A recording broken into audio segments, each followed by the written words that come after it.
Okay, you guys, it's a special Woo Woo Wednesday. My buddy, Public Awakening, my little brother, uh, texted me the other day. He's like, "All right, did you just watch Rice and Pimpy?" I was like, "Yeah, I was on the live, and they were talking to Nana, all this." He's like, "We need to have him back on." I was like, "Well, I've been calling him, checking on him. He didn't respond, but he had a rough year." So, um, we're excited to see that he's back on. He also got kicked off of YouTube, so we know what he's facing in censorship land. But we just want to show lots of love and encouragement. So go get your friends, go get your neighbors, share this link because Pimpy is back.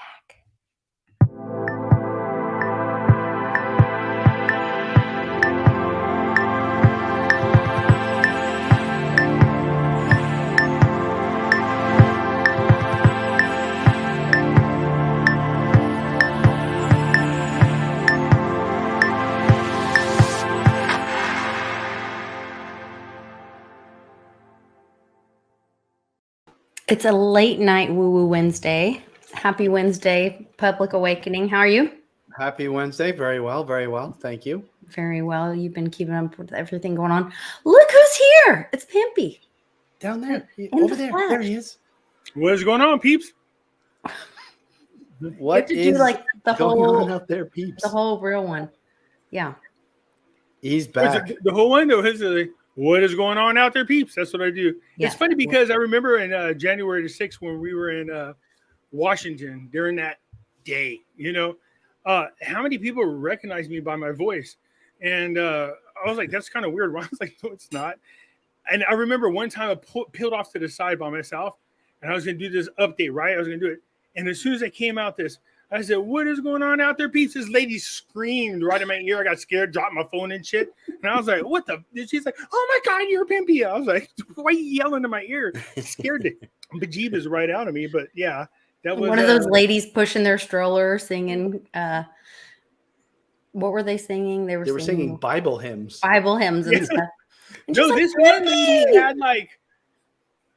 she had crap stored all in her clothes, man. I was like, how much crap can women really store in their clothes? Oh, tissues, if you're a mom, things you of food, purses, and I was like, all in your. That's crazy to watch her do it, but she had. Do you remember that show when when I was a kid?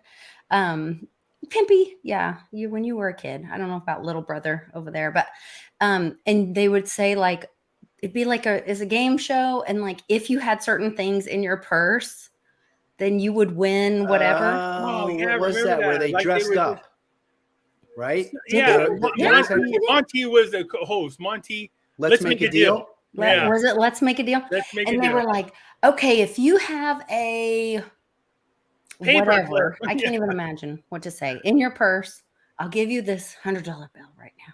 Yeah, this chick would win. She had a car in her purse. Yeah. So, yeah. She had Moms everything. are good at that, though. You've always got a Band-Aid, and a leave, some hand sanitizer, Neosporin spray, antibiotic. Come on. Yeah, triple antibiotic. Snacks, candy. You check my pockets to be like beer. You know what I mean? Bourbon. You don't have Jack beer in Daniels. your pocket. You're like, gosh damn, these are like a walk-in liquor store. No, I remember the first time me and Jason got together. I said, Jason, we got to go down to the store. It's right down the street, dude. Got to go. It's like Liquor Warehouse. But you don't realize how big it is until you walk in. But the funny thing is, when we walked in, I was like, oh. But this lady looks at me. She goes, oh, you haven't been here before. She goes, you can just leave your bag right there, and every other aisle has free testers. I was like, I love you. You want to get married? Did we start walking around? Free testers? Yeah, free testers. I was like, whoa, man. Yep. This lady wants to have my child, man. Seriously. Think about that huge. It was like a day at Sam's.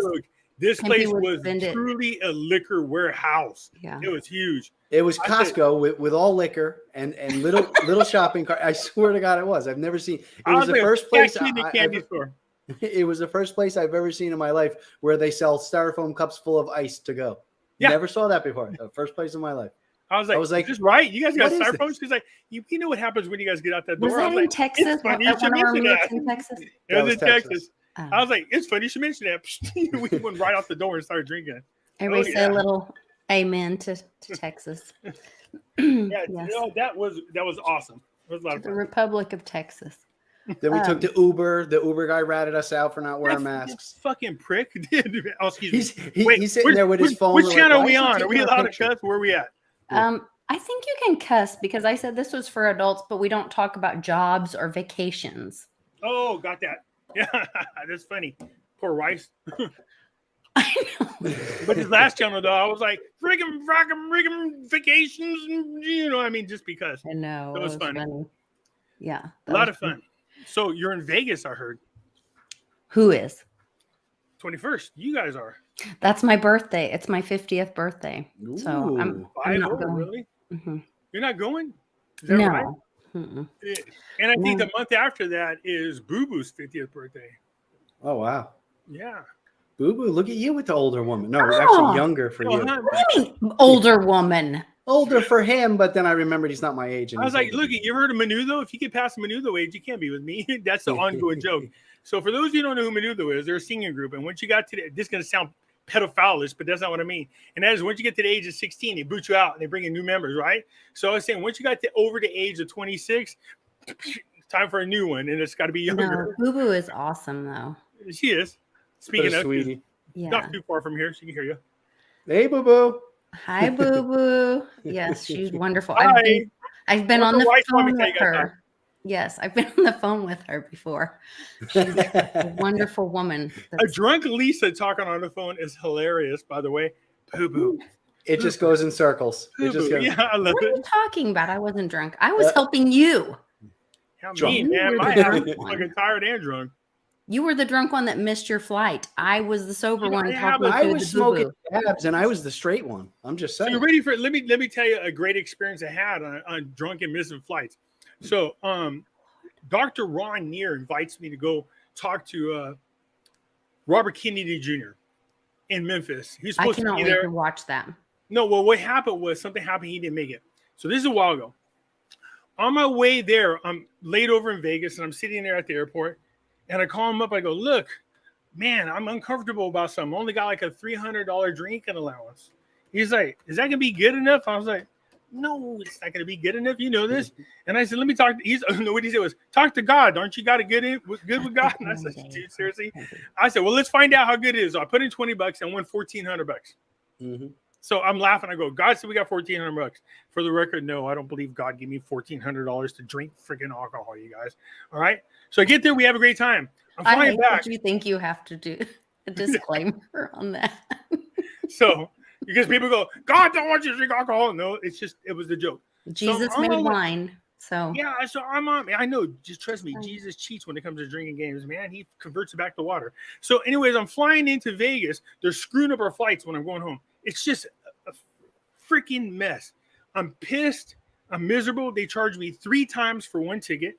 I'm in the negative. I've been there for like a day and a half walking around. My luggage is on its own vacation. God only knows where. They won't call me a room because they said I missed my flights, even though I proved to them on a text that they rebooked it. And they're saying you have to talk to corporate and it takes a while, blah, blah, blah. I met this nice lady on the flight there. She's like, look, I'm at the Cosmopolitan. We'll hang out. I said, okay. I'll go to Cosmopolitan. I can't find her. So I said, screw this. I'm talking to this sweet couple. I'm on a slot machine. I'm trying to fake it like I'm playing it so I get free drinks. But this lady's giving me the drink. She goes, aren't you going to play? And I was like, yeah, I can't keep faking this. Okay. So I have $20 in there. I said, okay. And I'm doing a $2.50 bet, right? And I said, I don't know anything about this game. And this thing happens where these orbs take me to this bonus round.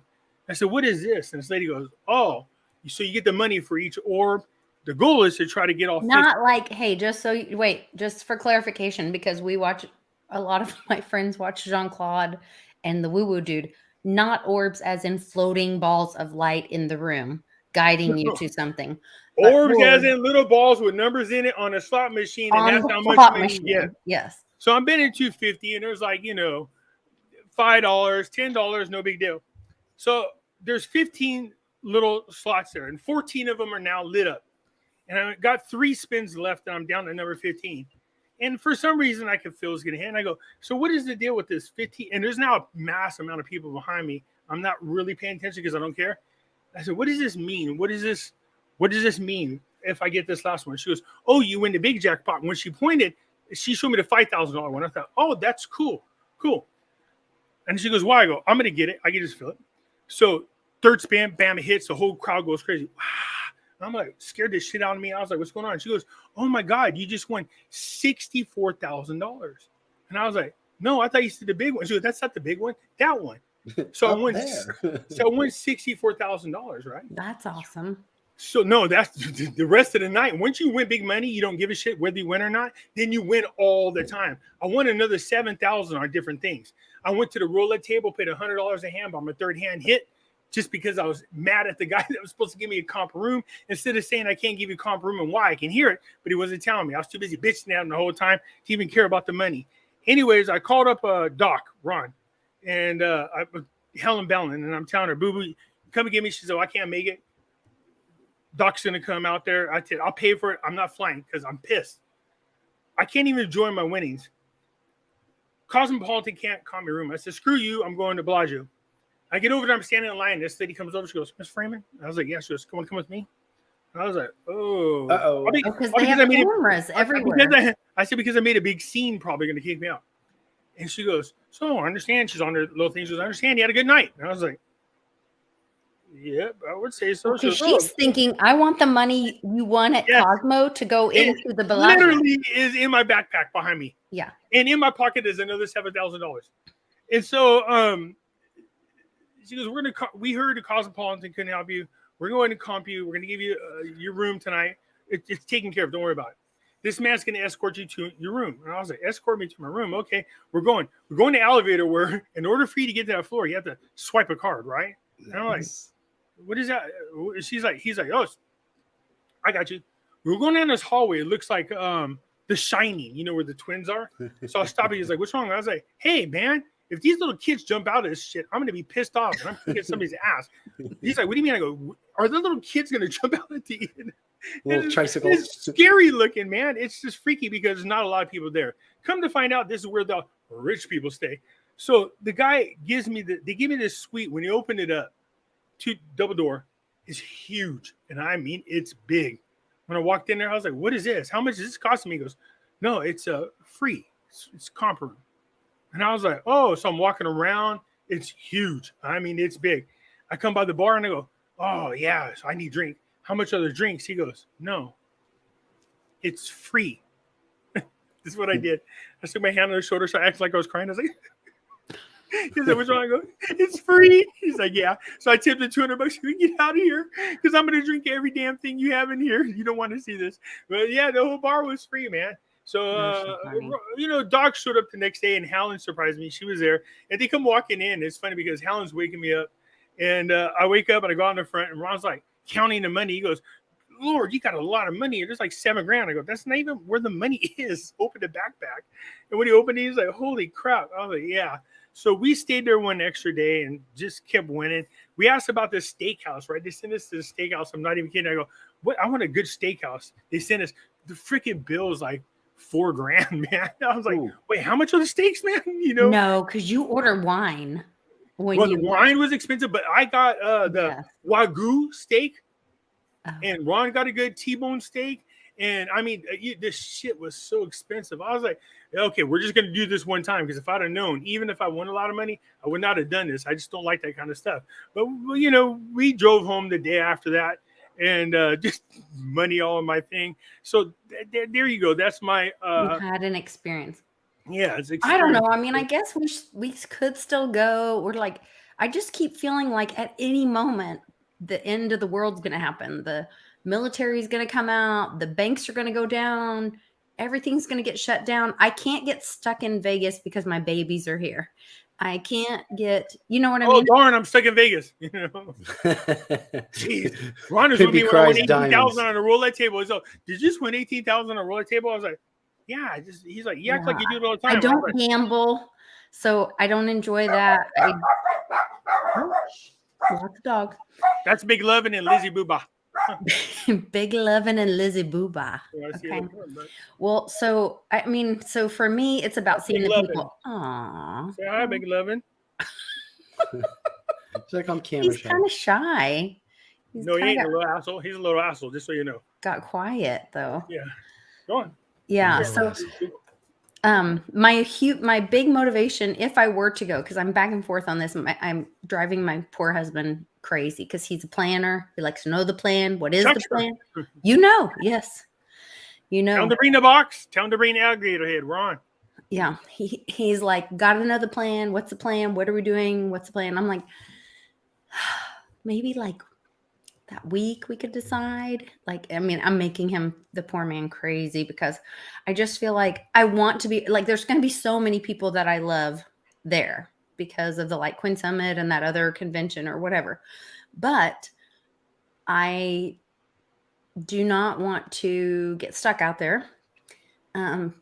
Vegas is kind of Satanish. Like, to be honest, it's got kind of a bad vibe to me. Every time we've gone, walk with good vibe people. This way, you don't have to worry about it. Well, there's that. There you go. What's your thoughts on that, Pimpy? When's it going down? When are the banks going to start to crumble for real? I mean, metals are starting to crumble. You can't say when are they going to start to crumble. Well, starting to crumble. No. Japan's treasury and central banks are fighting each other. Japan. Well, like that's ours, just so you know. There's a huge fight going on between our reserve and our treasury right now. Remember before, like, everybody, they've been combined. Well, they were combined, it seemed like. But let me just tell you this. We know we are at the end of a monetary failure, policy-wise. Countries got dragged into this fiat bullshit in 2008 when they couldn't resist the fact that we were giving out money for $0 interest. And so they ended up stuck with our money. And so when the shit hit the fan, look, we dragged all these other countries down. I think they're a little pissed about it. As they should be, okay? But it isn't just that. There's a lot of other things going on. And so there's a part of me going, oh, very slick. I see what it is. We know the doo-doos about to hit the fan. We know that there were many countries getting ready to stop using the U.S. dollar for trade. We know this. Yeah. The writing was on the wall. They already have stopped. Well, they started using this SWIFT system as a weapon, and that's when people said, we have enough. We're done. You can't trust the United States no more. It's the end of an empire. It's crumbling. We're done. We're done. So the United States is going, well, wait, because screw you. If we're going to fall, before we fall all the way to the bottom, we're going to take everybody with us. So they're using the U.S. dollar right now to crush every single currency out there. That's why the Dixie is going up. It's the last fuck you as they drowned kind of thing to all the other countries. Look, I mean, when you see these emerging markets currencies all failing and they're having to devalue the currencies, like now again, we know that in a couple of years ago, what happened? Iraqi dinar devalued. We know that right now the Vietnam dong has devalued. The Turkish iras devalued. We know that Chinese yen has devalued. We know that the European dollar is devaluing. Well, how? How are you all devaluing at the same time? Why? And they're like, oh, that's because the U.S. dollar is so strong. That's a lie. We know it's a lie. It's not that strong. I saw the best interview today by Andy Shipman, and I posted it on my thing, on my new website. So he said this. They're just lying to you. Mm-hmm. The dollar is not that strong, but what they're trying to do is they know that the dollar is going to hit the bottom like everybody else. So what they're hoping is they're going to crash as many other currencies as possible. And then when the U.S. dollar finally does collapse, they don't have much. They're not far behind the other currencies. They can catch them and still be the empire that they're hoping to be. It's like a drowning person that grabs the person that came to save them and steps on them. Yeah, pretty much. But this is just that ploy to push everybody into the central bank digital currency. Mm-hmm. Something's happening with that whole agenda. It seems to be falling apart, and I mean at many different levels. Once that lady was elected over in Italy, oh man, people woke up real quick. You know what I'm talking about? Yeah, Georgia. That was on. So we're on WooWoo Wednesday. Georgia, the Georgia moment, and I thought it had to do with the things we don't talk about, but the counting of the choices, and I thought it was going to be the state of Georgia, but literally that's in the movie A Perfect Day. It starts with Georgia. No, I mean to watch her come out and say, we have got to turn back to God. We have got to turn back to the nuclear family. We got to get away from globalization. And then Macron talked shit about her, and she came out and just lambasted him so bad. I was like, ooh, my God, she just attacked this guy just verbally. If you're verbal jousting, trust me, he got taken out with a cold shot. And He must have got it right in the eye. Yeah, in the eye and the neck. I mean, the horse got some, you know what I mean? It was unbelievable. And I just started laughing. I go, there you go. The rest of the world is saying we've had enough. Sri Lanka overthrew their government, and they made a demand for Jubilee, debt Jubilee. And their debt Jubilee is, we don't want to pay the IMF and the World Bank. They're evil, and you guys brought them to us and put us in this predicament. We're not aboard with the World Economic Forum, nor are we going to do anything that the Great Reset wants us to do. And I was like, see their demand. We need to replicate that all around the world. They want debt Jubilee. They want all debt for Sri people. Lanka has led this as far as timeline and what's happening. Sri Lanka has led this and been public about what a lot of us think is happening privately. So if she jabbed Macron in the eye or jousted him or whatever, he didn't make out so well. That has to be what he looked like after she was done.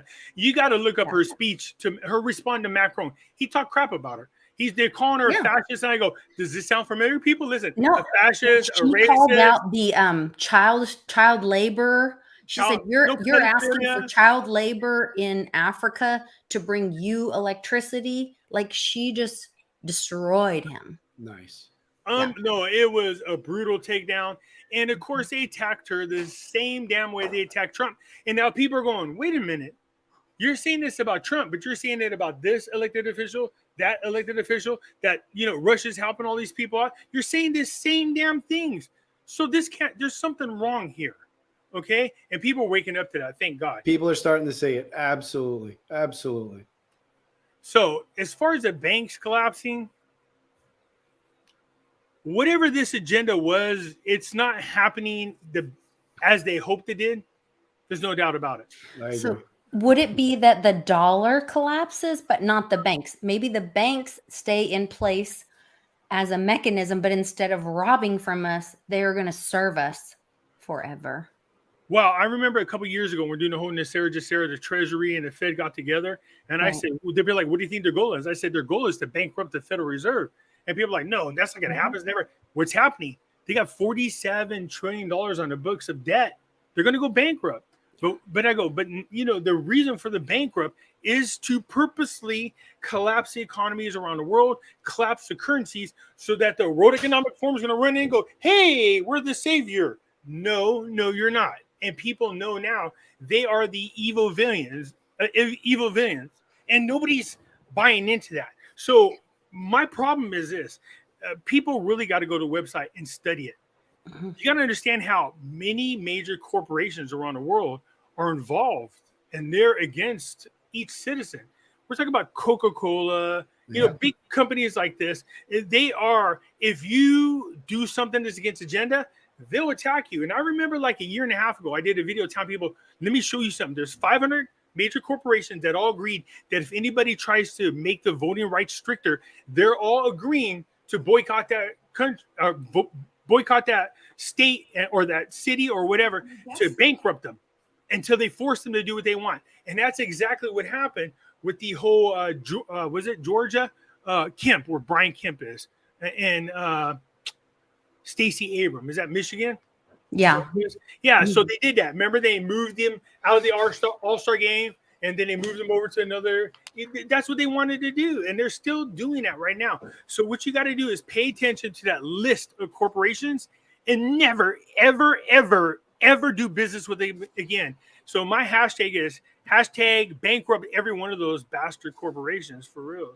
Seriously. I think they already are. Do you see what's happening like with Nike? A lot of these promoted tweets that I see are these what I think are bankrupted corporations.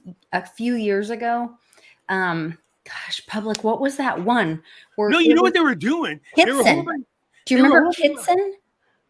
No, I don't remember that one. It was a Hollywood company, and all of a sudden one day it had been bankrupt and whatever, and all of a sudden one day it had like stuff that we cannot talk about on here in their windows of their shop in Hollywood.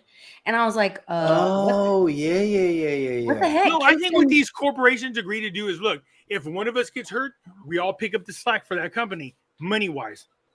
But then when the multiple of them start getting hurt, they're like, yeah, I don't know if we can afford to cover everybody's asses, because look at Netflix. Oh, we love the Obama. Slammed. Everything about the Obama did failed. Spotify. We love the Obama. No, you don't. And they got kicked off of Spotify.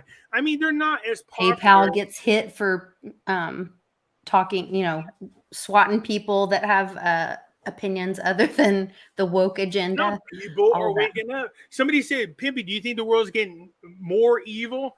And I said, no, it's definitely evil versus good, but it's not that we're becoming more evil. It's just that the veil that was there that protected them before is now being lifted. Yeah. And now we're seeing it for your own eyes the reality of the evil people. And so people are waking up. So do I think we're going to come out of this?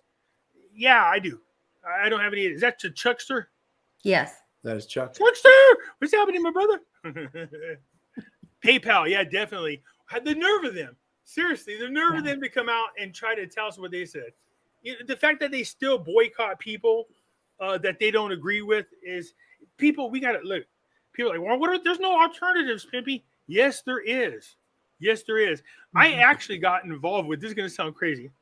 There's a underground movement for, how they're saying Russia's not providing the world with the 85% of the fertilizers that they need, because it's high in nitrogen and it's against the climate control.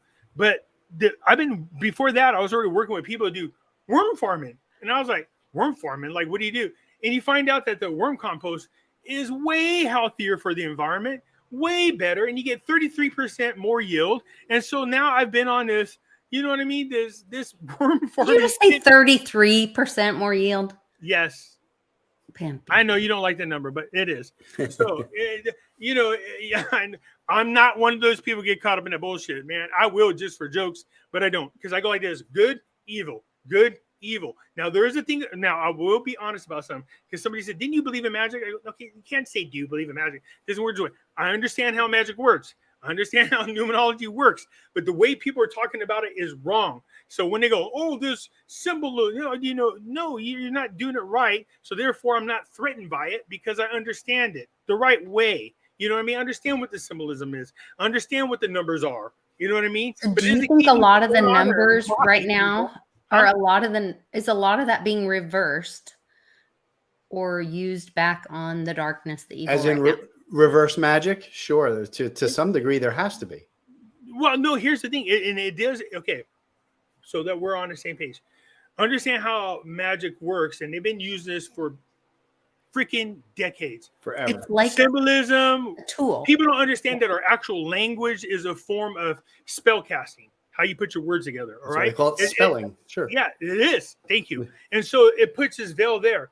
But where things reverse is as the truth is exposed and people use the power of truth, the power of love. And this is going to sound like some kumbaya stuff, but it's not, but it is. And that is, it's the power of positive thinking, the power of love that actually defeats the evil. And the evil, and a couple of years ago, me and Doc were talking about it. He goes, so the bad people are going to win? I was like, no, you want to know why? Because they're fucking arrogant. All right, they're arrogant. They are so prideful. They're so greedy that they'll do stupid things that expose themselves. And look what's happening right now. Nancy Pelosi, why are you against stopping insider trading? You know what I mean? Stuff like that. Nancy Pelosi, why is your husband getting away with a DUI? Why under both alcohol as well as drugs, but had harmed an individual, which the law states in California that you guys have passed, that if an individual gets harmed, whether it's yourself or other individuals, that's an automatic felony and 5 years in jail. But why isn't your husband going to jail? He or somebody. You know, and people are going, hey, we're done with this rules for thee and not for, or rules for we, but not for thee. We're just tired of it. All right. And so the veil is being lifted. So, it's more of how does God function? God knows how the evil people work. He knows their stupidity. He knows what their weaknesses are. So he knows that through their own ignorance, through their own greed, through their own stupidity, they'll expose themselves. So, and that's what you're seeing happening all around the world and right now. they are, absolutely. Once you know how the magician does his trick, once you see the sleight of hand and how it works, Yes. it doesn't work anymore. You can't do the trick no more. Yes, that's a perfect analogy. So funny because like I hate magic with everything in me. Like, I love it, man. I do. Yeah. I was drawn to it, but people see. Here's a misconception about magic. Magic literally is all through the Bible. But here's the thing that you don't understand. And magic, I don't want to be the dumb dog. When people go, oh, look at the ball, and then they put it behind their back and pretend they put it behind their back. We've been the dumb dog for our whole lives up until everyone the last few years. laughs at the dog, but that makes me so angry. Most dogs, believe it or not, they get hip to it. You can do it a few times, but what happens? Like a fourth or fifth time, they don't run, right? They go, nope, I'm not falling for it. Yeah, they stop. Do they not? Unless you got a real stupid dog, okay? So, no, magic it's a real thing. It's truly all over the Bible. People like to talk about it, and I don't know why. Because, we've been told our whole lives that's evil, magic, evil. And it's like, wow. But then you look at somebody like King Solomon, who's one of the best magicians. And here's the one that people hate. Jesus was a great magician. And people are, blasphemy, you sinner. And it's like, God, man, you really got to really study these things, man. Yep. And magic is not bad and it's not good. It's neutral. It's the person that makes it bad or good. And there's no such thing as black magic, and there's no such thing as white magic. Magic was good at first, and then the bad guys learned how to do it. Dark magic and light magic. There's no black magic. There's no white magic. It's dark and light. And just so you guys know, if you go back to the original language that we spoke here, the Aramaic language, the word for light is the same as knowledge. That's why they say Jesus is the light, is the way. So you replace it for the real meaning, which is Jesus is the knowledge, is the way. So white magic is about knowledge. It's a discipline. It takes a lot of work to know the truth. And then the word darkness, you know what they say? The devil is the prince of darkness. No, he's not. The word darkness is the same as ignorance. So what is it? Satan is the prince of ignorance. So what is dark magic? It's ignorant magic. It's the obvious, less disciplined and easiest way. It's the most seductive, and you get suckered into it, and in the end you end up getting hurt because you lack the discipline to do the right kind of magic, which is light magic. Okay, so it's real. It's not fake, people. Trust me when I tell you this is not. All right, so magic is neutral. It's not bad. There's dark magic and there's light magic. There's no such thing as black magic nor white magic. The term dark magic comes from the Majis during the Persian Empire. There was a group of people that were really powerful in magic that Jesus used to talk to, and they came from the Black Sea. So they taught magic, and people call it black magic. That's where the term black magic comes from. But it didn't mean evil magic. They just were by the Black Sea. So they were known as the black magicians, the black magic, the Majis.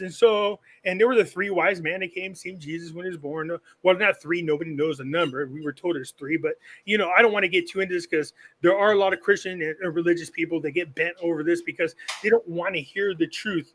They are conditioned by their Bible, they're conditioned by the religion, and well-intended, really well-intended. Like Westwood's dad and I had a discussion this weekend, and he was like, Lisa, you get into that stuff with the tarot and that with your friends, and that's dark magic, and I don't remember what words he used, but I was like, I said, okay, or he said astrology. He was talking about the astrology, and I said, okay, Pops. I said, let's just have an open discussion. Like, let's just talk about this. I said, in the Bible, how did God tell the kings to go find Jesus? By looking at the stars. Mm-hmm. But what we're That's talking a hard about argument. Astrology is all over the Bible too. Astrology. People are trying to interpretation. They're trying to get a message out of interpreting the stars, which is different. That's I get where he might be coming from, and that is people going, oh, the stars are lining up, which means you're going to get a new car tomorrow. No, what? But here's the truth. the fact that that person implanted that idea in your head, the power of positive thinking, if you really believe you're going to get a new car, it's going to happen. And it's not because of freaking astrology. It's because your God-given right, your abilities, is the ability to co-create. So you manifested a fucking car because some idiot told you you're going to get it through astrology. It has nothing to do with astrology whatsoever. Absolutely. And it works the opposite way too. Yeah. Yeah. So what's that? I like the one that's science, bitch. Where's that one? I love that one. So Public sent this to me earlier today. You guys let me know if you can hear this. I love Bruce Lipton. It's a documentary.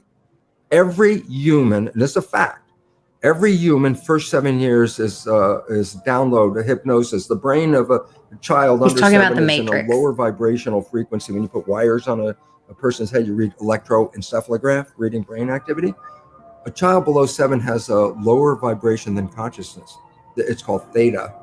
Theta is imagination. Oh, that's how kids play a tea party with mud pies, but to them it's a real thing. A kid rides a broom, it's a horse.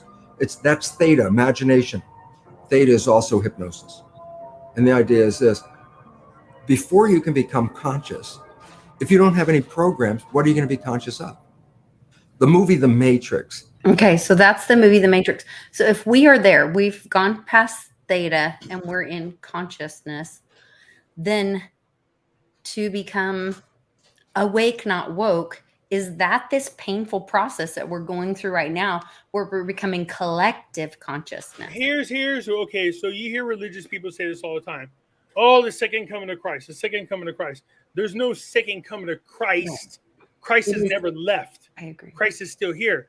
The second coming of Christ is us moving into the Christ conscious. So, and even Christ said, not only will you be able to do the things that I do, you'll be able to do better. Okay, but when you sit in the church, why are you pissed? Why you call me blasphemous? Why are you saying I'm a sinner?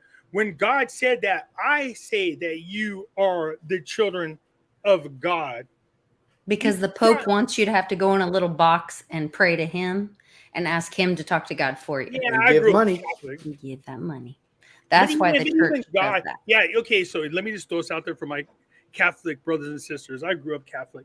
Me too, let me say unfortunately. You got to ask yourself this. Why is it that the church, the Catholic Church, the Roman Catholic over there in the Vatican, has somewhere in the neighborhood of 17 billion freaking dollars in gold, has 22 billion or so, no, they have trillion in gold, billion in real estate, and they want us to go around and help the poor and the needy? How about you take that fucking money and you help out the rest of the world, you fucking pricks? All right, stop molesting little children and go out there and do what you preach. That's why nobody trusts the church anymore, because they see these things and they go, oh, this represents. They use that money to cover up those things. Yeah, but they go, this represents the church. No, it doesn't. That is not any representation of who God is, who Jesus is, and what true relationships with God and Jesus are. It's just a fucking lie. And that's what I keep going back to every time somebody pushes back on me or whatever. And I'm like, the most important thing, if you're struggling with any of that, struggling with like the church or the rules or the whatever. First of all, I believe Jesus came to free us from the law, free us from the rules. The church. But it's about, if you're wondering, have a conversation with God, have a conversation through Jesus with God. Let me see if I can share something with you. If you guys can see my screen, not yet. Keep talking. I hear you, sweetie. Yeah. But so the okay, I'll push the button. You tell me when. But it's so important when you have a relationship. You know, I have a strong relationship with my husband. I know when we're really connecting and having a great talk and really hearing each other, sometimes I have to shut up and listen. Sometimes he has to be quiet. I have to be able to express myself. But there is a communication. It's a two-way communication. That's when you know that something is real. You can have that relationship with God. He wants you to. I remember trying to explain to people, like my relationship with the church, my relationship with the Bible, my relationship that I have personally with both God and Jesus. It's funny. Here I am. I just went on this talk with Rice in his other video. But let me play something for you. Listen to it all the way through. Okay. If you guys can share screen, what do I need to do? I'm going to do the present, right? Present on the bottom, remember? Share. Okay.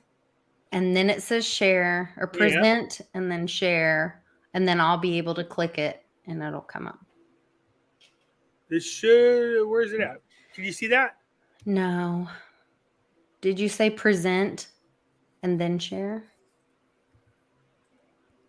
Hold on. If not, you can send it to me in the private chat if it's a link and I can share it. Jay Crypto Minded says, isn't God a she? So even in the Bible, it says that you will not ever be able to fully comprehend or understand God. So we can call it God, she, he, universe, light, whatever. Okay. So I've had this conversation so many times.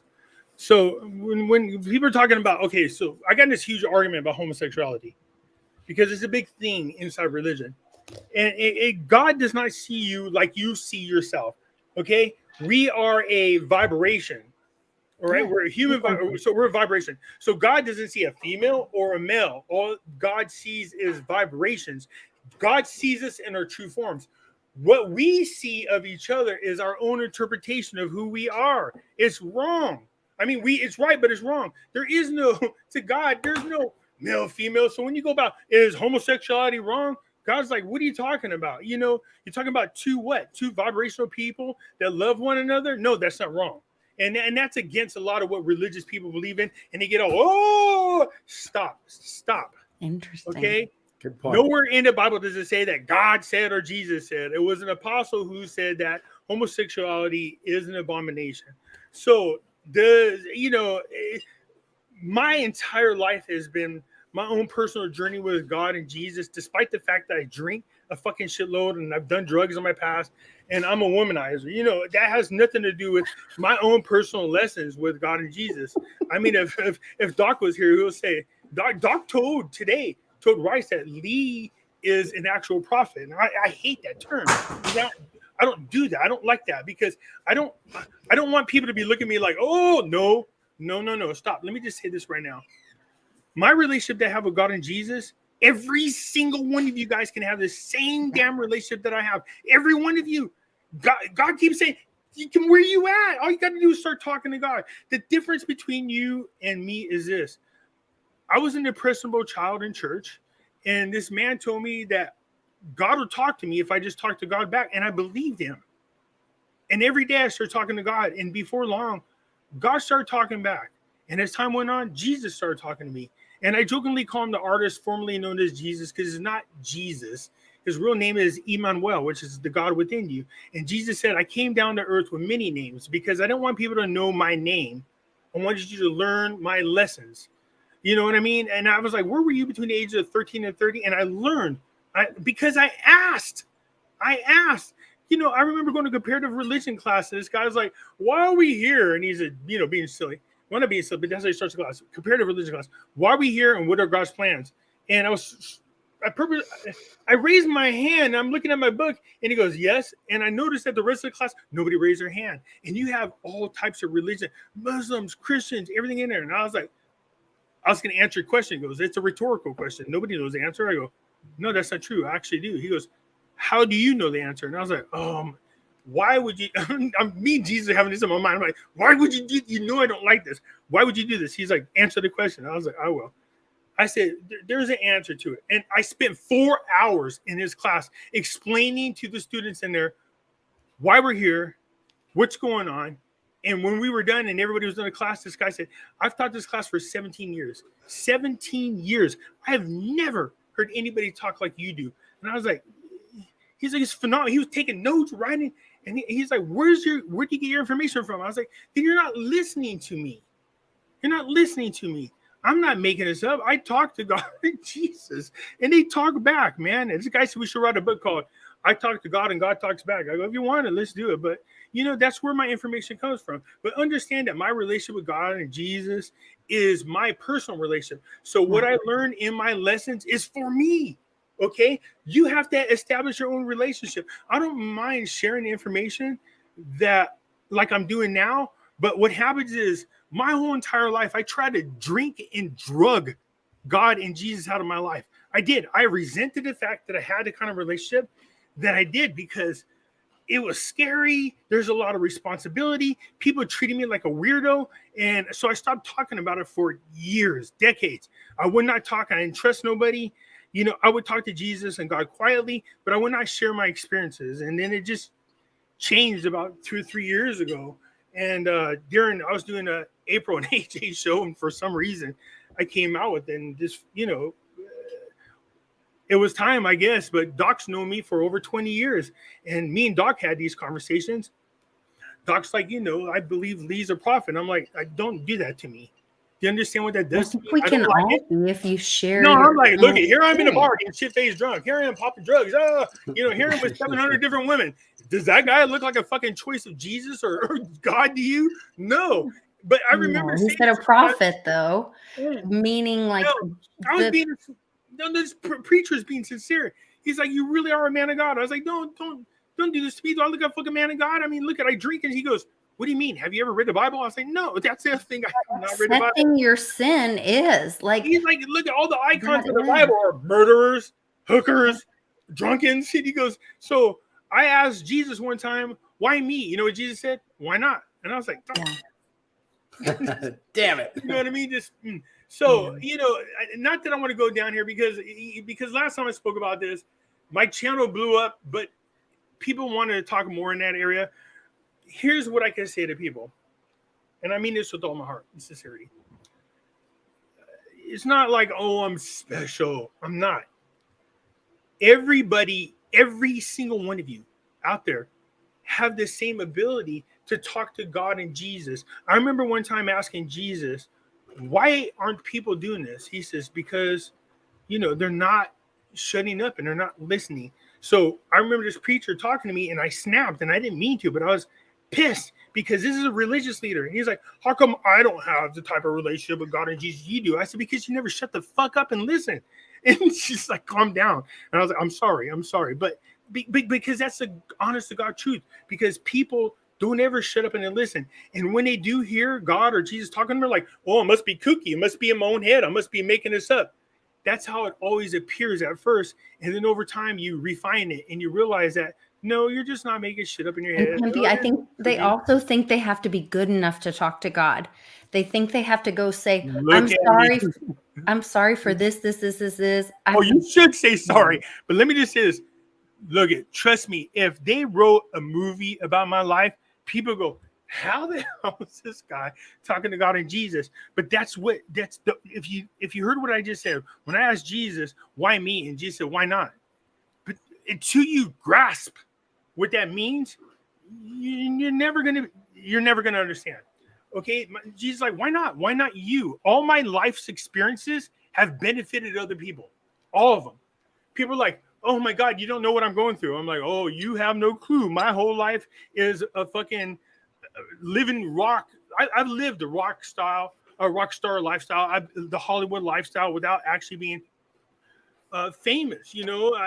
I've lived it all. I've been there and I've done that. So all my life's experiences as a fucking shithead have gave me the experience necessary to talk to people. And then Jesus told me, well, why do you suppose Father gave you the gift of gab like you do? It's for a reason. And I was like, man, I'm like, it's hard. And it's hard sometimes to explain to people about this relationship because they want to know more and they want to, and I don't have no problem talking to them. But what happens is sometimes I can feel judgment on me. Don't judge me. Don't do that.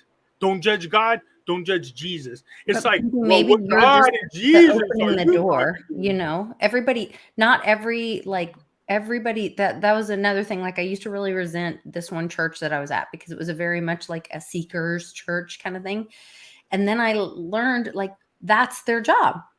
So your job may be this opening a door for people. But your job may not be to take them through the whole path of their that's the truth. Trust me, religious journey. Listen, if Doc was on here, we just did a great show with Rice talking about the same thing. And Doc was here, he'll tell you, I've known Doc for over 20 years. Doc is a Bible thumping holy man. He is. And I decided one day I was going to share my life's experience with Doc. And I wasn't sure where this is going, but Jesus kept saying, you can talk to Doc. You can talk to Doc. And I was like, I don't talk to nobody. Because the one time I tried to talk to a pastor and he literally verbally attacked me. And I was like, oh, and I was so pissed. I just unloaded on him on scriptures. And I don't read the Bible, just so you guys know. And so my other friend that was a pastor was like, how did you do that? And I was like, do what? He goes, you just were spitting off scripture after scripture. I was like, I don't know. I've been able to do it since I was little. I can't just do it at will. But during a conversation, it'll just come to me. He goes, oh my God. He goes, listen to me, Lee. He's like, whenever scripture comes to you and God's telling you to say it exactly like it is. Don't change it. I go, I don't change it. I say exactly, but sometimes I do it for a bad reason and I get scolded. You know what I mean? People are like, scolded. What do you mean by scolded? I'm like, I get in trouble. They're like, how? I go, well, God picks him up in the air and takes my ass and he spanks it. And they're like, really? I go, no, that's not what happens. Look, there's a feeling of shame. You feel ashamed. And trust me, I don't ever want to feel ashamed. Not in front of God, not in front of Jesus. So that's like the worst punishment when you fuck up. So I don't want to fuck up. So I try to do my best not to fuck shit up because I don't want to have to feel ashamed about the fact that I have a blessed relationship with both of them. And, that's just my relationship. Everybody out there can have the same type of relationship. You really could. All right. That doesn't mean I'm not going to be a shithead sinner. Trust me, I am. I drink. I'm a fucking alcoholic, despite the fact that God both keeps scolding me about drinking. But God and Jesus always get their way. And I know eventually what's going to happen is they're just going to take the taste out of my mouth when the time is right. And I'll never be able to drink again. But until then, I keep drinking as fast as much as possible. Bahama Mama at 9 a.m. All hours in the morning. Buzzballs. No, like Boo Boo, she's staying the night with me, she lives with me now. But when she's like, do you always just wake up and start drinking? I was like, no, I always wake up and haven't stopped drinking. There's a big difference. He's like, it was just a small break for sleeping. Yeah. I know Clint's like looking at me. He's like, dude, you're still going. I remember the first time we did a show. It was me, you, and Clint, and we were drinking. And Clint's like, holy crap, man, this guy just keeps going. I was like, oh, we're in competition? What's up? Oh, no. I just drink. That's just my thing. But I truly did try to drug and drink my way out of this relationship. And then, but over time, what happens is, Doc says it best. You become spiritually mature. You change. As you get older, you become wiser. And as I become wiser, I stop fighting it. I realize no matter as much as I want to fight it, and I can hate it, and I can jump up and down, and I can have a fit. There are times where Jesus tells me to do something, and I, like a kid, I'll have a fit. I'll jump up and down, and I'll have a huge fit. But I have a fit just so I can say that, people go, why do you have a fit? If you say that no matter what, God's going to make you do it anyways, or Jesus is going to make you do it anyways, I go, no, you're going to do it. You don't have a choice. But I want at least the right to be able to bitch and moan about it and just still go do it. I'm going to give you a perfect example of something. I had an Xbox that was modded. This guy, a friend of mine, he worked for Xbox. He's able to mod it, and he downloaded like 14,000 games on this mod box. I had Halo 2 before it was even available to the public. And if anybody plays video games, Halo was like a big deal. And I had it like 4 months before the rest of the world it's did. Like capture the flag. But yeah, that's part of it. But you got to understand how big this is. It launched my kids' popularity to a whole other level once the kids came over to find out we had it. So it was part of my husband and I getting divorced. So, good. To some people, I can't tell you how many grandmas I killed, aunts I killed playing this game during work. I was like, I'm at a funeral. So anyways, the box is glitching. And the guy that can fix it's in the Bay Area. So he's like about an hour, 15 minutes away from me. And he's like, dude, you got to get here. I got to go on a flight. I'm going to be gone here shortly. And I don't have a lot of cushion room. I have like maybe hour, half. So I'm flying down the road. And then, boop, traffic's at a dead stop. I was like, what the hell is this? There's a fire. I'm not even kidding. So there's a road I haven't taken. I know my father's taken it. And I said, I'm going to try it. So I start going down this road. I'm flying down the road. And there's a lady walking with the gas can. She has a 2-year-old in one hand. She has a baby and a car seat in the other, the gas can here, and another child over there. And it's like 110 degrees outside. I'm flying past them. And then God goes, go over to them. I was like, no, I'm not. Nope, I'm not doing this. I was like, go back to them. I was like, I'm not doing this. I don't have enough time. I'm flying down the road. And then I just go, and I have a big fit because I know the guilt starts overwhelming me. And I fucking flip a turn, go back over there, which is perfect because the truth of the matter is they were teetering on heat exhaustion. So I took them over to the gas station. I filled up the little gas tank. I gave them the drinks. I gave the kids the drinks. They were, they were pretty sick from the heat. And no so Bahama Mama for the babies. Yeah, the Bahama. So I take them to the car. They filled the tank. They fired up. They're grateful. And I'm like, fine. you guys have a great day. I'm happy I can help them. I was happy that I did it. So I started to go home, and that same road that had the traffic on there, I started to go home, and Jesus goes, no, go to your friend's house. I was like, there's not enough time. And Jesus goes, no, go to your friend's house. And I was like, okay. Dude, somehow, some damn way, I got there right on time after I spent all that time picking up the lady, taking her to the store, buying the kids drinks, making sure the kids were all right, taking them all the way back to where the car was miles away, putting gas in her, making sure they're all right. I got to the end, and then Jesus goes, now go. And I was like, what? So some people might go, that's nothing. That's just in your head. No. Look, for me, it's a better understanding. Wait. What happened when you got to your friend's house? It's on time by 7 minutes. And he fixed it, and I was done. I was all happy. I got my computer. But on the way home, I just kept laughing, going, you know what? If Jesus and God want you to do something, you're going to do it. No matter what, you're going to do it. You can throw a fit like I do all you want.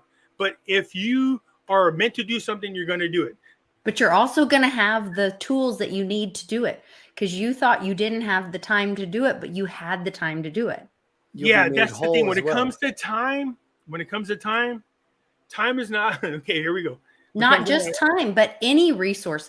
If it's something God wants you to do, he will give you the tools to do it. If it is your job, you will have the resources. Everything works out the way it's supposed to work out. Yeah. That's the greatness and wonder of God. So as much as I had to fit, and I was being selfish because I wanted to fix my game, and I didn't give a shit about helping that lady and her babies. But then the guilt started overwhelming me, and I could see the kid's face. So I looked in the mirror, and I was like, no, shit. And I made a U-turn. I picked them up, and they're in the car, and I'm looking at them. They're all like freaking sunburnt and shit. And I was like, you know what? The game's, I don't give a shit about the game no more. And so I did. I took them. We got them gas, got them drinks, took them to the car, was playing with the little baby. And, you know, because he's sunburned. You're great with kids, too. Yeah. I People just don't know that about you. Yeah, I love kids. You know, just they were good. They're on their way. The air conditioning's going, and she was on her way. And just the funny thing is, I got to the end of the road, and I was ready to go home, and she's like, "No, go ahead, go to your friend's house." You know, I was like, "Huh?" God's like, "Go ahead, you can go," and that's what happened. So some people now see, but I can also show you that I'm an asshole. There's times where I'm talking to Jesus when I'm drunk. And I could be an asshole about shit. And so, but I also learned things. Like one time I was in a bar with my friends, and they were drunk, and there's like me and two more of them. And this is going to sound some fucked up shit, but this is a sense of humor that me and Jesus have with one another. And then I was sitting there, we're drunk, and the song YMCA came on. And I said, oh, let's do YMCA. And like, there's only three of us. I go, how about you be the Y? And people are like, that's so fucked up. But I go, no, Jesus thought it was funny. He laughed. But people don't get it. The Y. Yeah. Look at you guys, are the same thing. But you guys gotta understand that my relationship with Jesus is there's this sense of humor. They pull pranks on me too. We go back and forth. It's funny. But yeah, at the time when I'm drunk, I'm like, it's funny. But you know, later on, I'm like, that was fucked up. He's like, no, it's funny. It's pretty funny. I was like, okay. So, you know, but I remember like the time I found out Jesus' real birthday ended up being a big deal. Now I have a friend who's Jewish. All right. And his father he's been trying to figure him out for the longest time. But when I'm around my friend, he will see me from time to time when I'm having conversations. I'll forget that Jesus is not actually by me, and I'll be talking out loud. So I was drunk on Christmas, and I was sitting at the bar, and I go, hey, happy birthday to I said, cheers to your fake birthday, because I know it's not December. Okay, we know that's not the real birthday. And Jesus said, well, we have a lot more in common than you know. And I spilled a drink. I said, we don't have shit in common like that, man. He's like, we do. And my friend's like, comes over and he's like, oh, this is the time. I go, what are you guys talking about? I go, Jesus is telling me. I was just celebrating his fake birthday. I think it's like September or whatever. And Jesus telling me we have a lot more in common than you know. This is what my friend does. He goes, focus. I'm going to use you to talk to Jesus. I was like, stop. What do you want? He said, what is Jesus' birthday? And then Jesus told me, and I started laughing. He goes, what are you laughing about? I go, Jesus said he was born in a truck, and I'm laughing. And you know, I'm laughing up a storm. My friend's like, shut up. What do you mean? He said he was born in a truck, a Nissan truck. He goes, no, you idiot, focus. And I was like, what? What the hell do you want? He goes, you said Nissan, dude. Did you ever heard of that? He goes, what did he say? I said, he said his birthday is 1 Nissan 6 BC, which is a lie. Because isn't it true? 6 BC, how's that possible? Doesn't it start at once he's dead or something like that? He's like, how the hell do you have this relationship and you have no idea what the frick you're talking about sometimes? It's a Jewish thing. And I was like, oh, Jesus said his birthday is on the God-given holiday, the actual holiday that God gave the Jews, and that the celestial wise men were there, was the last day. And then he's like looking on the calendar, and I go, what are you looking at? He goes, dude, there's a huge fight inside the church. There's a debate. So you're saying what? I go, it says, he said it's 1 Nisan 6 BC. And he goes, so Nisan, just so you know, Nisan, I don't know how to pronounce it properly, Nisan, is the Jewish calendar. And I go, oh, is it really? I thought it was a truck. And he's like, no, shut up. 1/6 BC. He goes, wow, during the day of the Shabbat, the last day, which is the astrological, the 3 wise men show up in the sky, is the last day, which is the end of the holiday, which is a Saturday, which makes his birthday March 20th. And I went, because that's my birthday. And I went, what the hell? He goes, his birthday is March 20th. And I go, what? Jesus said, I told you we have a lot more in common than you know. And he went told his father, and his father and me had this long talk. He goes, there's an argument within the church about when God's real birthday is. And I go, well, he also said that John the Baptist was like 4 months before that, which is another argument. But he's like, he's like, he just shakes his head. He goes, I can't figure you out, man. So whether people believe it or not, I don't care. But I'm just telling you, this is how some things come across to me. I'm being an asshole. I'm being silly on Christmas. I'm laughing. And it just like, we have a lot more in common. My Jewish friend's there. He's all excited. He's like, when's the birthday? When's the birthday? And it was 1 Nisan 6 BC, which is it was on the holiday, the holiday that the Jews were given by God, and it was on the last day, which is when the 3 wise men, it's astrological, it's the end of the holiday for the Jewish people, and which is March 20th. And that's my birthday, is March 20th. So when Jesus said we have a lot more in common than you know, I was like, we got nothing in common. So yeah. That's wild. Take it as you want, because everybody's like, his birthday is this, his birthday is that. No, it's the 20th. There's been some discrepancy in the church and wherever on Jesus' true birthday for a long time. I wasn't out to prove a point. The thing was, I was just having a general conversation. You know what I mean? And I was like, you're born in the Nissan truck. I was laughing because I'm just being silly and drunk and belligerent. He's just laughing because he knows. My Jewish friend's there. He's like, watch when his friend tells Lee the truth. And when she told me his birthday is March 20th, I was like, what do you mean? That's my birthday. And Jesus, I told you we have a lot more in common than you know. And I was like, what? That's just crazy. So, I don't care. People. The thing is this. I don't care if people believe it or not. I don't care. I just don't. I'm telling you the stories of my experience, and whether people believe it or not, I just don't care. Well, so last week we were in like Yom Kippur, which was like the beginning at sundown. Wait, it began at sundown. So I guess there's some place you can go to a Jewish calendar. Go to 1 Nisan 6 BC on the computer. No, but we're in a time right now of the Sukkot. No, I asked about this. Is there, because they keep fighting like a banshee, and Jesus like, calm down. What did Father say? He said, what? No fear. Then he said, I know, but I want people to be awake. I want people to be aware. He's like, there's nothing to worry about. When you guys see the thing that you fear most, don't run from it. Walk towards it. Okay? The veil is being lifted. That's all this is. This isn't that we're getting more evil. Things are getting more evil. No. It's the veil is actually being lifted. Yes. Don't miss what the Lord is trying to reveal to you during this somber time of self-reflection at Yom Kippur. Set aside time to reflect what the Lord revealed to you during Rosh Hashanah. Then don't let the people, places steal your time and joy. This is what my friend, her father and her grandfather are Jewish rabbis, and she sent me like a whole packet of the time that we're in right now, the Feast of Tabernacles, and then we're going to go into a time of revived and refocused. There's a movement happening. The evil is being revealed. This is what I'm saying. This is a great thing about God. The reason why I knew the evil stuff was not going to be successful is because of their greed.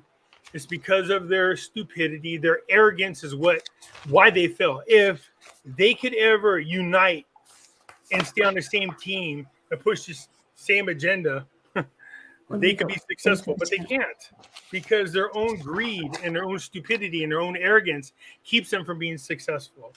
But my concern is right now we're seeing, when it comes to magic, The only reason why we've never had a nuclear war because there has not been enough negative energy generated to actually have a nuclear war happen.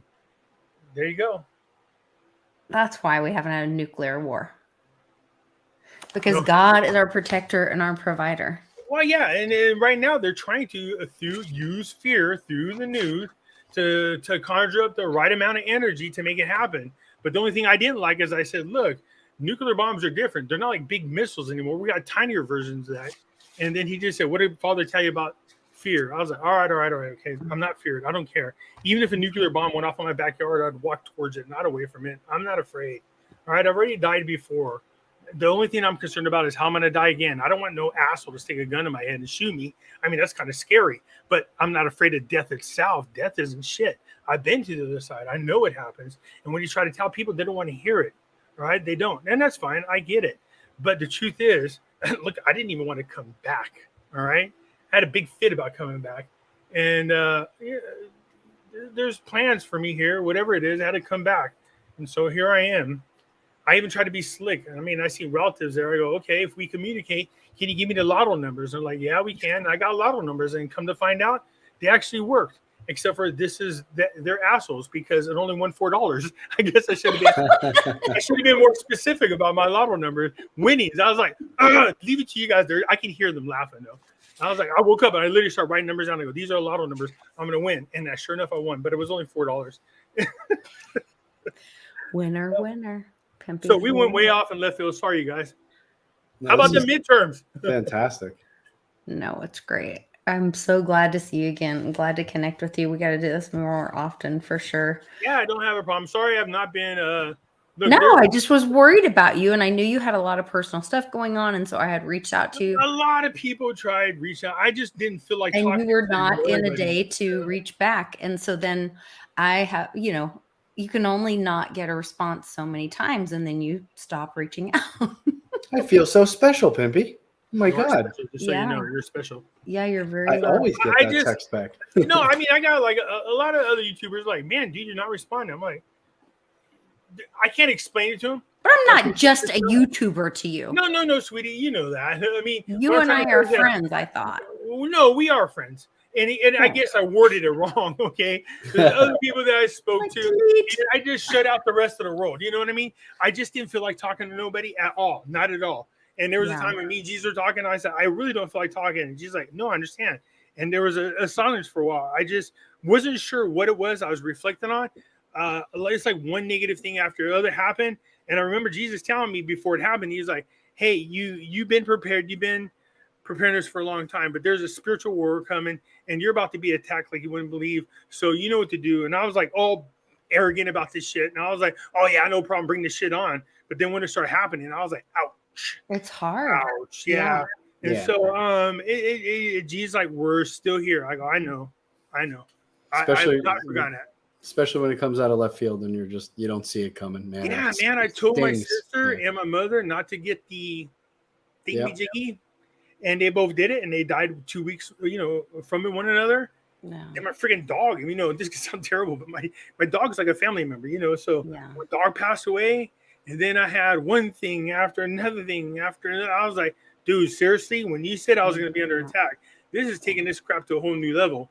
He was like, you can handle it. And I was like, yeah, I know I could. So I just needed to sit back and just reflect on what was going on in my life. But that is where you needed to be. It breaks you to that point where you're just leaning on him, and that's where you needed to be. Well, it wasn't a matter of leaning, because even I just wanted silence, because they'll constantly comfort me. And I'm telling them, can I just have a moment to just be alone and let the shit go through my head? And then when I turn to him, I know that God and Jesus are always there. And Jesus is always, man, the relationship that I have with Jesus is different than God. People are just like, well, what's it like? I go, no, your relationship with God is different. So when you're talking to God, it's hard to explain to people, because God talks to you in different ways. Sometimes just you having a conversation. There'll be a time where God will put a 7-hour conversation in my head. And it seems like it only took a second. But, there for 7 hours worth of conversation is instantly there. Jesus is like a person is actually physically there for me. So it's constantly on my right-hand side, and when we talk all the time. But there's times where I've been seriously upset about something. And now start raging to the point where Jesus ends up standing in front of me and he puts his hand on my chest. He goes, calm. And instantly I'm calmed down. And that means that I went way overboard and it's embarrassing. I told Jesus, you know, I'm ashamed about this. And Jesus like, I know, but you got to learn to control that part because Father told you that you're needed for something different. If you can't control your anger when it comes time, then you're going to be no use to it. So I've been trying to learn how to be less aggressive until the time comes, because I know I'm allowed to be aggressive, but only when the time comes. But right now, it's not the time. So that lady grabbing my flowers, I thought I did a good job.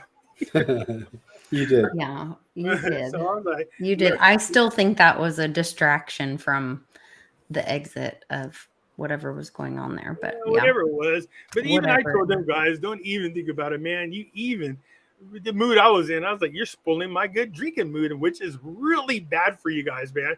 Because by myself, I'll pick up tables, I'll pick up chairs, I'll pick up midgets by the feet and beat you with them. You know, this is how you know what I mean? Is midget like, let me go. I was like, sorry, little guy. You know, that's terrible. So, but I'm grateful it didn't escalate more than that. Yeah. But we had fun. That could have been bad. It was a good time. We had a great time. Been, but it didn't. But we were all safe. We were in a group. Thank God. Yeah. It all worked out fine. So it's fine. So 50th, huh? Coming up? 50th, yeah, this month. 50. You're like an old biddy now. Yes, I am an old. I'm going to get a shirt that says Old Biddy. That's going to be my name. Instead of Pimpy, I'm going to be Old Biddy. You want to hear something funny? So like when I was club promoting, my birthday actually was the second largest event for club owners. I had hundreds of people show up. And I'm like, I don't even know most of these people, but it's a big event. And so for my 50th birthday, I was by myself. I did nothing. It was like the greatest thing, man. I was like, I'm just gonna sit here. It's just me. Actually, that may be what we do. I don't know. We're trying to decide. I might have been in Vegas, but there's a lot of times that I go to Vegas, I just sit in my room and I look out the window. People are like, you don't do anything? No. I know it sounds crazy, but for me, Vegas is a type of getaway where I go there and I flip my chair around, look out the window, admire the people watch, watch the lights. It's beautiful, but regroup my mind, let it get crazy, get rid of all the bullshit that's in there, meditate on what's going on, and then go down to the roulette table and slap the shit right out of it is what I do. You're crazy, man. Okay, do you want to share Vegas for your 50th birthday? Do what? You could be in Vegas for your 50th birthday. I know. I'm just trying to decide. I don't know. What are you feeling? I'm just curious. I don't know. She's 50-50. You can tell. I'm 50-50. She'll just jump and do it or stay home and watch TV. One or the other. Either way, I'll be fine. Jammies, socks. Yeah, a little bit. Yeah, I'm kind of back and forth. Yeah. Like I am such a people person that like I want to be with everybody and I want to do the things and all that, but like there's just I don't want to fly. My husband needs to drive. It happens where you just go, you know what? Not today. Not today. That kind of stuff. Yeah. Not today. So it's just me and the dogs. And the dogs, yeah. Tell people, people are like, I hate dogs. I'm like, wow, how can you hate dogs? They love you unconditionally. You can have the worst freaking day of your life. Walk through that door. They don't give a shit. They are happy to see you. They jump up and down. They feel your pain. They try to cheer you up. I tried being depressed before with my dogs around. It's not going to happen. They nudge my hands all the time. They're licking me in my freaking nose. I'm like, oh, stop. My eyeballs biting my ears. I'm like, these dogs are not going to let me go. This drive me crazy. They just want me to cheer the hell up because they love you unconditionally. You know what I mean? That's the great thing about pets. Pretty sweet. Yeah. Yeah. I mean, yeah, my kiddos are growing up. Cannon's 12 today. Today's his birthday. So my baby. Oh, wow. How quick time flies, huh?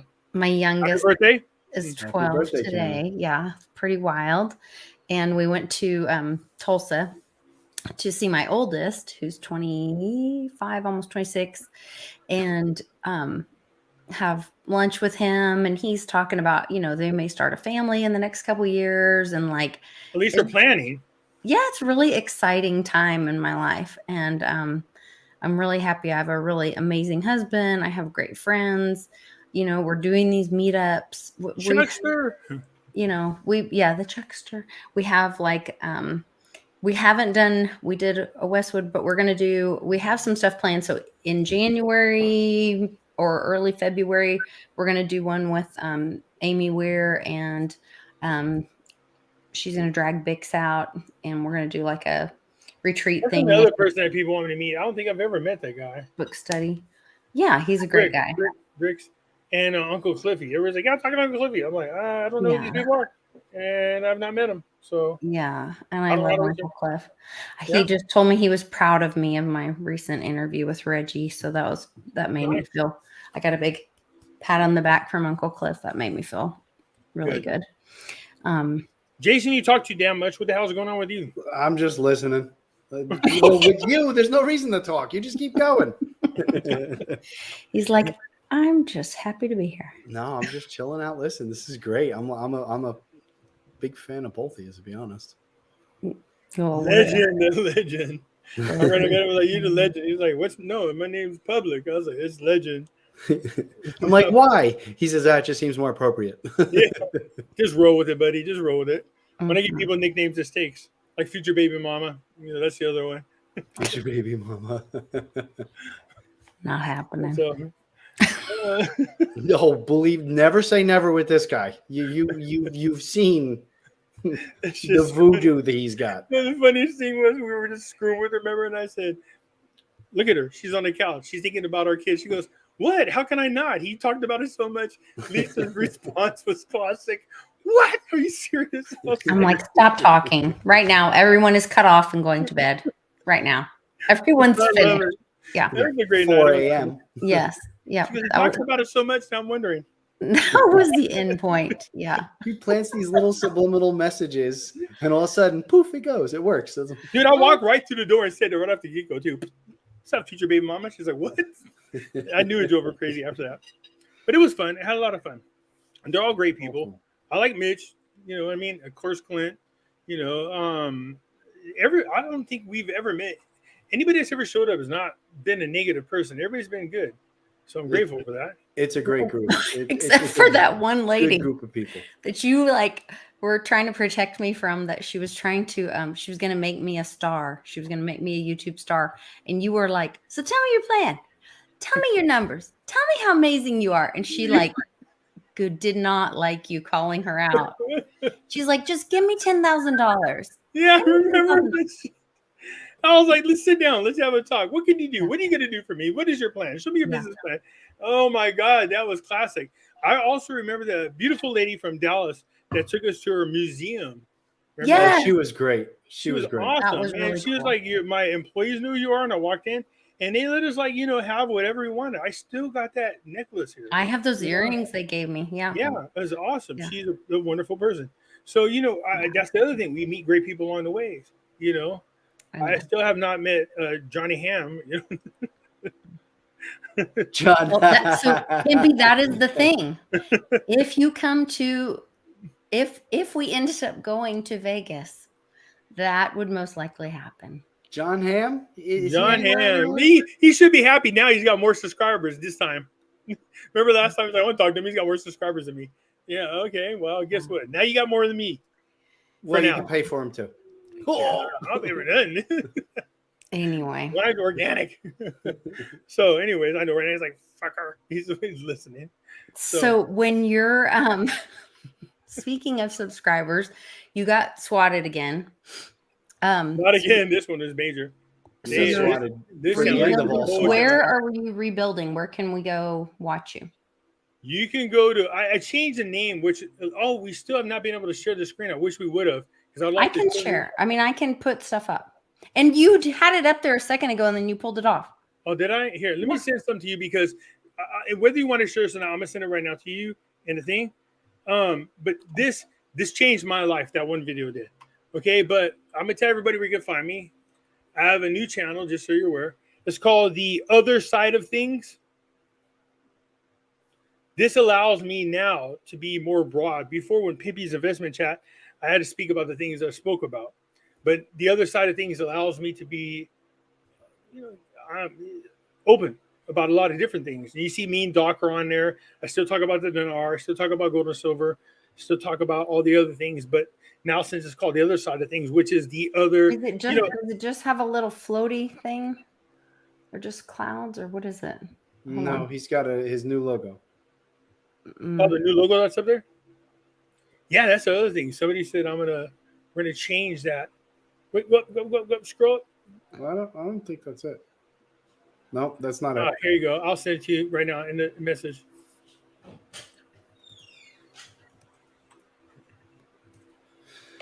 There you go. Yep. There it is. There's my logo, but it's been changed. It's been enhanced. It's much better. It's been bedazzled. You got the 50-50. You got the. I got the Pimpy's investment channel on there though. Very nice. But it allows me to speak about more things, and my subscribers, they're awesome people, man. I said, look, people are like, how can we help your channel? You want to do it? I'll tell you what you can do. It's free. Just go right here where it says play all. Go to the beginning, hit it, and just let it run. Whether you can do it on your phone, your laptop, at home, that doesn't mean you have to listen to all of them, but just let them run. Because what that does is increase my views. And once I get to a certain level, then it opens up the door to be able to do more things with YouTube. So there's hours of views, right? Yeah. 4,000 hours is what I need. It's all about the algorithms. Yeah. So for me to get up with the algorithm, I need to have it. So, they got me up to, where am I at right now? 745. So not bad. But I think after today will be much bigger. Because people 948 right now. Okay, hold on. Let me put this in the comments so everybody can. Make sure you're all subscribed to Pimpy's new channel here. Yeah. Please come join me over there. It's called The Other Side of Things. And then when we get done with this, go over there, hit play all. Yes, please. So what happens is, in order for me to get into the algorithm, or just leave your computer running and you can come back in and out of the room. That's what people are doing on their cell phones. They hit play or their laptop, or they go to bed. One guy said, all right, Pimpy, I'm going to bed right now. I just hit play all, and they let it go all the way through. There you go. Yeah, so Charlie just did it. I did it. Thanks, Chuck. So you got 2 more subscribers there. We have got to get together, my friend. So, and then in April, we will be having the Team Mighty Mia meetup. Say that 10 times real quick. Go. Team Mighty Mia meetup for Mighty Mia's birthday. And I would love for you to come out and come to Where's that going to be at? It'll be in Oklahoma City at my home, at my place. That's in April, so that's right after my birthday. Perfect. Yeah, right after your birthday. I'll be a big 5'5". Nice. Double nickels is what Charlie calls that. Oh yeah. Mm-hmm. We call them the love number. Lord help you. See that other link? That other link, when you guys got time, check it out. Which one? Oh, the first one. Yeah, that changed my life for real. Okay. Yeah, he sent in the private chat. I will post that on my Patreon. If that's cool with you, Pimpy. Yeah, absolutely. Okay. You guys don't understand why. This is a guy explaining exactly what was going through my life at the time. And when I found this video, I was like, wow, this guy's definitely talking to me. So a great video. Good stuff. Good stuff. Yeah. So you guys know how you can help Pimpy. You can help me by joining my Patreon group. It's in the description below. You can also go hit play all and run the videos on my channel, but it doesn't really help me very much because I only made like $800. I found out when I filed my taxes through YouTube last year. That's not doing too well. I need you to help me with that, Pimpy. Maybe you can help me figure that out. But you're talking to the wrong person. I had to hire a CPA to fix the crap I got myself into. Oh, well. I made a lot more money through my affiliates than I did YouTube. They're like, hey, you forgot to mention this. I was like, oh, yeah, there's a lot of things I forgot. Damn it, Doc, take care of this crap for me. Yeah, no one's getting rich doing this stuff. But we are doing what we love and what feeds our soul, and we're helping other people, giving more information. Absolutely. And that's the kind of stuff that's important. Public, what's going on with you? I have I put a link to your website in the description. I got nothing going on, just being daddy and doing my thing, being public. Busy. That baby is keeping me busy. I'm not gonna lie about it. I'm old. I'm 47 to be bending over and chasing around a 2-year-old all day. It is Lord, exhausting. you know when I turned 32, I was dating this girl. She just turned 21, right? She goes, "Oh my God, do you remember when you turned 21?" I said, "Both times." This guy. All right, you guys are awesome, Pimpy. It was so great catching up with you again. I appreciate it. Need to stay in touch. yeah, stay in touch and not let so much time If go I don't by. see you or hear from you before your birthday, happy birthday, sweetie. The 50. Yeah. Trust me, it's not down there. After now, you just get more carefree because you don't give a crap. Like, there's no need to be, careful. I'm already 50. I already lived a half century. I survived this long. I can pretty much make it from here. You will feel invincible. It's amazing what alcohol will do for you. I could jump off this 7-story building. Watch. I'll probably avoid that, but yeah, avoid it. No high places for me. But anyway, all right. Well, good to catch up with you. Thanks so much. Thanks to everybody in the comments and the live chat. You guys are awesome. We love our fam over there in the live chat. So definitely go over, subscribe to Pimpy, play all the videos. Let's help him get to where he needs to be so he can reach out and do more of his work. And public, I love you. Thanks for getting love you, Pimpy. Back on the show. Kiss for Pimpy. Back at you, baby. Lisa. All the kisses. Chuckster. Chucky gets one. Good night, guys. All right, good night.